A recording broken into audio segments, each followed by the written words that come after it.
novo barco está sendo construído que nem uma gestação de um bebê. O barco está sendo construído em aço carbono e aço inoxidável. Ele vai ter geração de energia limpa, vamos ter painéis solares, vamos ter geração de energia eólica, geração de energia hidráulica quando o barco estiver velejando, e vamos ter 2 bicicletas ergométricas com turbina, onde a tripulação vai se exercitar e já carregar as baterias. Eu acho que tem uma coisa muito bacana dentro das nossas voltas ao mundo, que elas começam sempre partindo de um sonho. E esse sonho demora a se tornar realidade por planejamento, busca de patrocínio. Então, para nós é um momento muito especial de poder lançar e agora começar a viver esse sonho e também contar, né, para o Brasil e para o mundo que esse sonho existe. Não, o barco nós estamos agora, a parte, vamos dizer, externa está pronta, tá? Nós estamos começando na parte interna. É um desafio realmente, porque sempre que nós temos nossas viagens, sempre compramos o barco pronto. E a logística é impressionante para fazer um barco, mas é muito aprendizado, né? Nós montamos do lado do barco um escritório, um container para acompanhar, né? E nossos filhos estão acompanhando de perto, é impressionante. Nós estamos criando um sistema que hoje existe em aviões, existe na indústria automobilística, que é um pouco como o fly-by-wire, né? Onde você tem os cérebros, dentro do barco tem alguns cérebros, né? Algumas centrais, onde ele controla partes do barco.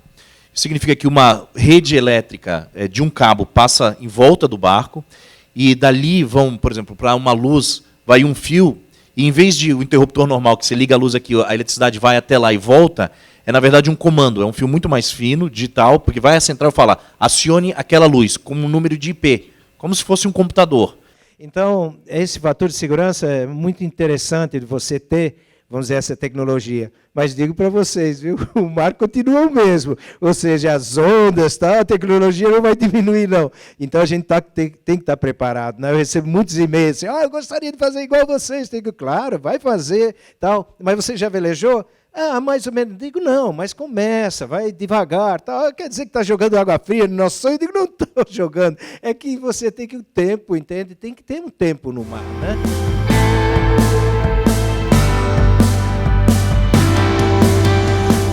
Nós vivemos no mar, né, em cima do mar, então a gente sente muito isso. Por exemplo, pesca predatória é outra coisa que a gente sentiu na segunda volta ao mundo, passando pelos mesmos lugares, onde a gente tinha que tirar a linha d'água porque tinha muito peixe, e na segunda volta ao mundo passava 15 dias sem pescar nenhum peixe.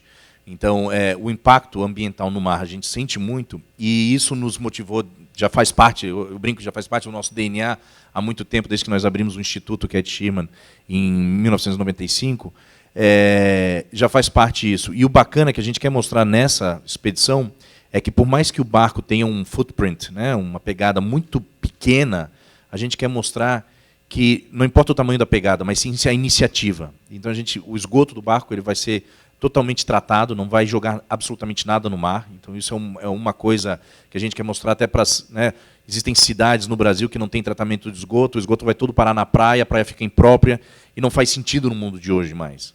Nos últimos 30 anos, a gente pôde continuar vivendo essa vida, esse estilo de vida, e ter essa curiosidade, essa visão de criança, né? Essa visão de querer conhecer o mundo, querer explorar o mundo, compartilhar isso.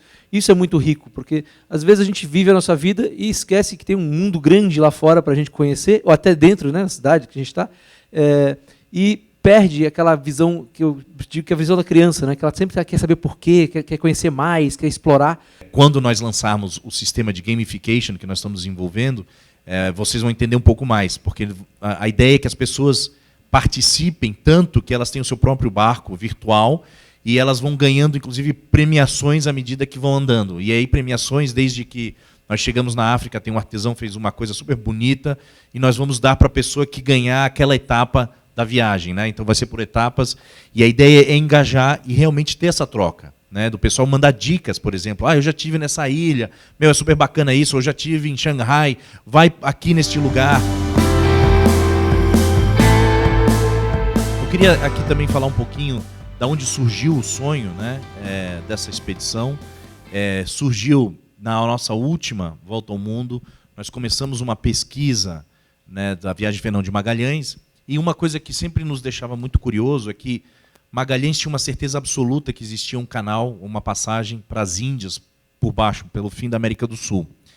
E aí não tem nenhum relato oficial, um documento, aliás, oficial, mas existem relatos que ele falava para os reis que existia um mapa que ele tinha visto que mostrava esse caminho. Por isso que ele sobreviveu uma invernada no sul, sobreviveu um motim, e ele entrava em cada portinho, né, em cada rio, pensando que podia ser essa passagem. Aquilo ficou na nossa cabeça, porque é mais do que, né, um simples... o cara tinha uma vontade, uma ideia. Né? Existia ali uma carta na manga. Nós começamos a ver uma possibilidade, porque Magalhães tinha estado na Ásia pelo caminho dos portugueses, né, que é pela África do Sul, e começamos a debater se ele não teria visto mapas, alguma coisa que mostrava desse caminho, porque começou a surgir essa possibilidade que os chineses tinham dado essa volta ao mundo antes dos europeus. Aí, em 2003, foi lançado 1421, a China, né, quando a China descobriu o mundo, onde Gavin Menzies escreve e relata essa teoria, que é super polêmica, de que os chineses deram a volta ao mundo antes dos europeus. Aquilo nos fascinou, a gente começou a pesquisar cada vez mais. Eu estive em Londres com Gavin Menzies, né, botando a pergunta mesmo para ele, se acredita nisso mesmo? Ele falou, passei nos últimos 30 anos da minha vida pesquisando isso. Agora, depois que eu lancei o livro em 2003, até hoje, tem mais evidências ainda, porque a internet começou a juntar uma aldeia global que me manda informações. Não existem relatos escritos, porque o grande incêndio da Cidade Proibida detonou com isso, também por causa das brigas e guerras entre essas dinastias, né, os eunucos e os confucianos tiveram uma briga entre eles e queimaram muito desses relatos, mas existem evidências e tal, e eu quero que vocês deem uma olhada, inclusive, em alguns portos, se essas evidências estão lá e assim por diante. E aquilo nos fascinou, que a gente tinha feito a volta ao mundo, né, nós fizemos a volta ao mundo retraçando a volta de Fernão de Magalhães, que foi, até hoje, comprovada a primeira volta ao mundo realizada pelo ser humano, e a gente falou assim, será que essa é uma volta ao mundo que os chineses de fato fizeram? E aí, bom, gente, é que nem um bichinho, quando morde, nós começamos a sonhar, vimos a rota, foram várias rotas que eles fizeram, pegamos uma que né, algumas que se conectavam e falamos, vamos fazer essa rota, vamos buscar, quem sabe essas evidências, nós não somos cientistas, a gente não está saindo para comprovar com certeza ou não, mas a gente adorou essa história e começou o planejamento para isso. E por isso, dali nasce esse sonho